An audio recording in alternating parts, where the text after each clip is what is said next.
Malachi, you must really like that north end zone at Bobby Dodd Stadium. You caught your first touchdown of your career versus Duke last year along that right side of the end zone, and then last week versus North Carolina, same end zone, same sideline, same result. What is that feeling like when you can haul in a touchdown pass? It's an amazing feeling, just being able to catch it. You know, I love getting into the crowd, the student section, they're loud, it's roaring. It just makes me want to play harder, play faster. I got to ask you, did you notice the referee fall flat on his backside trying to signal for touchdown? I did. Right when I caught it, he just slipped right in front of me. I didn't really pay it no mind because I had a celebration to finish, so I just ran right by him. Now you're a sophomore, and with Jalen's injury, you're more or less that number one wide receiver option. You lead the team in catches so far. What has that responsibility been like? Only a sophomore, so you're still young in your career, but now more for all intents and purposes, you are the top outside receiver. Yeah, I mean, it only just makes me want to play harder. You know, just having the responsibility on my back, and honestly fuels me, makes me come out and practice and play harder. You know, pay more attention to detail, things like that, and just know I got to go out on game day and show out. So it's really a positive in it all.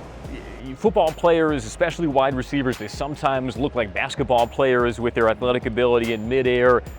Was football always the sport for you? Were there other sports that captured your interest growing up before you moved to football? My parents put me and my little brothers in track. I've been running track since I was 11. All the way up to high school. I was a hurdler and a high jumper. So I mean, I guess that doesn't really surprise you much, where I can move my body the way I can in the air and stuff. But yeah, track, I played basketball a little bit. Stopped in 8th grade though. Okay. But it was really just track and football in high school until I let go of track and just stay with football. I haven't seen you attempt to hurdle a defensive back though. Yeah, I don't know if you will. I mean, you might. It's kind of dangerous though. I don't know if I'm there yet. See, that's smart. Yeah. I like that. Yeah, it's a flashy play, but it does leave you a little vulnerable. I can understand that. Let's talk about your family, and raise up your arm here. Show the inside right there. You got the Jamaica flag. Yes, sir. Tattooed and inside a silhouette of the island. Explain that one. So half my family is Jamaican, so that makes me half Jamaican. Everyone on my mom's side is Jamaican. You know, you see my mom, she had the dreadlocks. She actually cut them off. She's growing them back. She wants to start all over. So yeah, half my family is Jamaican. So you know, I've been in Jamaica about 4 or 5 times. So yeah, it's a big part of me. Any kind of Jamaican culture that's in the household day to day?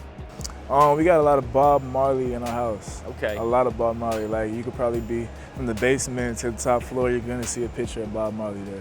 Is that in your headphones before games? It's not quite the music you think of to get yourself fired up for a football game? Yeah, I mean, sometimes my mom sends me a little reggae song before my game, tells me to listen to it, just to get my mind right. You know, sometimes it's a different vibe, but you know, it works for me. You began the year catching passes from Tobias Oliver, and now Tobias has, for the moment, joined you in the receiving corps. What makes him a guy who is wide receivers coach, your position coach, Kerry Dixon, said the sky is the limit for him at wideout? Yeah, I mean, Tobias, everyone should know by now he's an amazing athlete. You know, he can do anything you need him to. He can go to quarterback, he can go to receiver. You saw him back at kick return. You may see him at punt return. You really don't know, but I mean, with a guy like that, you really can just throw him around wherever you see him working, just throw him there and you're gonna get success out of it. So I mean, a guy like Tobias, I love having him with the receivers now because it just adds another amazing athlete to the receiving corps. When this new coaching staff came in, and particularly this new offense, I'm sure they had the easiest sales pitch to the wide receivers. Oh yeah, definitely. Coach Pat, first thing he told us, he said the first play would be 4 verticals. And you know, that was music to me, Dono, you know, Jalen, Cam, PJ, was music to our ears, you know. He was coming from the triple option, having to block all the time, just now hearing the first play is 4 verticals is like a dream come true.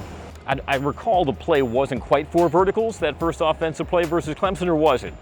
No, it actually probably wasn't too far after that, though. Yeah, not too far after that we run verticals, but you know, we've been running it a lot lately, so you'll see it a lot more this season. All right, last interesting thing about Malachi Carter. Your grandma was the person who put you onto this television show. Which one is it? Yeah, Friends, Nickelodeon. Oh, on Nick? Okay, so not on Netflix. We're going the Nickelodeon Friends. I mean, Netflix is when I can just stream my seasons, but you know, if I'm just on TV, Nickelodeon, boom, late night, Friends will be on. Okay. Yeah. What is it about that show that appeals to you? It's kind of gone through a renaissance with the college-age population of late. I don't know what it is about the little sitcom. It's just, I just be just rolling in my room. They be having me dead. Like, that's a funny show. Have you ever told your quarterbacks, I'll be there for you? And if so, would they get the reference? I don't think they would get that one. James wouldn't get that one. James wouldn't get that one. Okay. But I might pull it out of my back pocket when she said it. Even if unspoken, tacitly, they know that you'll be there for them. Thanks for being with us. I'm Pads Off Malachi. I appreciate it. No problem.